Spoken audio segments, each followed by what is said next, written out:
Hello guys, कैसे हैं आप लोग। प्लीज़ अगर आपने मेरे चैनल किताबी दौलत को सब्सक्राइब नहीं किया हो तो प्लीज़ सब्सक्राइब कर दीजिएगा। चलिए गाइस, आज की वीडियो हम शुरू करते हैं और ये चैप्टर 13 और ये लिखा है हुदहुद। हुदहुद एक परिंदा होता है जिसके सर पर एक ताज टाइप का होता है और इस ताज को फारसी में या उर्दू में क्या कहते हैं आपको पता चलेगा, और क्या कहते हैं मैं बता ही देता हूँ। ये बोलते हैं कलगी।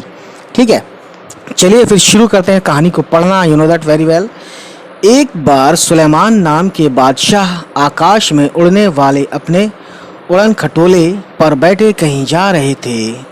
बड़ी गर्मी थी, धूप से वह परेशान हो रहे थे। आकाश में उड़ने वाले गिद्धों से उन्होंने कहा कि अपने पंखों से तुम लोग मेरे सिर पर छाया कर दो, यानी छांव ला दो और धूप को हटा दो। धूप के सामने आ जाओ मतलब। पर गिद्धों ने ऐसा करने से मना कर दिया। ठीक है, उन्होंने बहाना बनाते हुए कहा, हम तो इतने छोटे छोटे हैं, हमारी गर्दन पर पंख भी नहीं हैं, हम छाया कैसे कर सकते हैं। सुलेमान आगे बढ़ गए। कुछ दूर जाने पर उनकी भेंट हुदूदों के मुखिया से हुई। हुदूद एक परिंदा होता है और ये चील की तरह दिखता है, लेकिन ये चील होता नहीं है, हुदूद होता है। ठीक है, सुलेमान ने उससे भी मदद मांगी। वह चतुर था, यानी चालाक था। उसने फौरन अपने दल के सभी हुदूदों को इकट्ठा करके बादशाह सुलेमान के ऊपर छाया कर दी। You know that very well.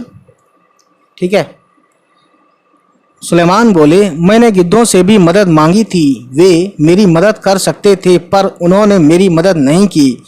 तुम गिद्धों से छोटे तो हो पर चतुर अधिक हो, यानी चालाक हो। तुम सबने मिलकर मेरी सहायता की है। मैं तुमसे बहुत प्रसन्न हूँ। मैं तुम्हारी कोई इच्छा पूरी करूँगा। बताओ तुम्हारी क्या इच्छा है। मुखिया ने कहा, महाराज, मैं अपने सभी साथियों से सलाह करने के बाद अपनी इच्छा बताऊंगा। मुखिया ने साथियों से सलाह करने के बाद कहा, महाराज, यह वरदान दीजिए कि हमारे सिर पर आज से सोने की कलगी निकल आए। सोने की कलगी है ना। बादशाह हंसे और बोले, मुखिया, इसका फल क्या होगा यह तुमने सोच लिया है, यानी इसका परिणाम क्या होगा अगर सोने की कलगी होगी। कलगी यानी कि वही ताज। मुखिया बोला, हाँ महाराज, मैंने खूब परामर्श करके यह वर मांगा है, यानी यह वरदान। सुलेमान ने प्रार्थना स्वीकार कर ली। सभी हुदूदों के सिर पर सोने की कलगी निकल आई। लोगों ने सोने की कलगी को देखा तो वे हुदूदों के पीछे पड़ गए। ये तो होना ही था। तीर से उन्हें मार मार कर सोना इकट्ठा करने लगे। हुदूदों का वंश समाप्त होने पर आ गया। तब मुखिया घबराकर बादशाह सुलेमान के पास पहुंचा। ठीक है, और बोला, इस सोने की कलगी के कारण तो हमारा वंश ही समाप्त हो जाएगा, यानी जाति ही समाप्त हो जाएगी हमारी, हुदूदों वाली जाति। ठीक है ना। सुलेमान ने कहा, मैंने तो शुरू में ही तुम्हें चेतावनी दी थी। खैर, जाओ, आज से तुम्हारे सिर पर ताज सोने का नहीं, सुंदर परों का हुआ करेगा। पर यानी जो पर होते हैं ना पंछियों के ऊपर। और तभी से हुदूदों के सिर पर परों का यह ताज यानी कलगी शोभा पा रहा है। तो गाइस, ये वीडियो जहाँ तक मैं समझ पा रहा हूँ ख़त्म ही हो गई है। ठीक है, नहीं ख़त्म नहीं हुई है गाइस, आगे बढ़ते हैं, कहानी अभी बाकी है। हुदूद एक बहुत ही सुंदर पक्षी है। इसके शरीर का सबसे सुंदर भाग इसके सिर की कलगी होती है। वैसे तो यह इसे समेटे रखता है, यानी ये है यार। अच्छा, वो कौन था? वो हुदूद का छोटा भाई, बड़ा भाई था शायद। वैसे तो यह इसे समेटे रहता है, पर जैसे ही किसी तरह की आवाज़ होती है यह चौकन्ना होकर परों को फैला लेता है। तब यह कलगी देखने में हूबहू किसी सुंदर पंखी जैसी लगने लगती है। इसी कलगी के बारे में तुमने अभी एक सुंदर कहानी भी पढ़ी। तो गाइस, मैं बताना चाहूँगा वो ये है जिसके हम बारे में बात कर रहे थे। You know that very well. ठीक है, हुदूद का सारा शरीर रंग बिरंगा और चटकीला होता है। पंख काले काले होते हैं जिन पर मोटी सफ़ेद धारियां बनी होती हैं।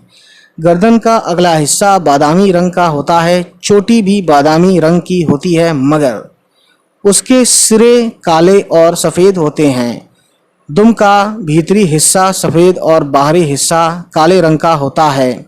चोंच पतली, लंबी तथा तीखी होती है। इस चोंच से या आसानी से ज़मीन के भीतर छिपे हुए कीड़े मकोड़ों को ढूंढ निकालता है। ठीक है गाइस, अब देखते हैं आगे। ठीक है ना। इसकी चोंच नाखून काटने वाली नारनी से बहुत मिलती है और शायद इसीलिए कहीं कहीं इसे हजामिन चिड़िया के नाम से भी पुकारते हैं। हुदहुद हमारे देश के सभी भागों में पाए जाते हैं। ठीक है, तो ये हुदहुद है गाइस, ये है असल हुदहुद। ठीक है,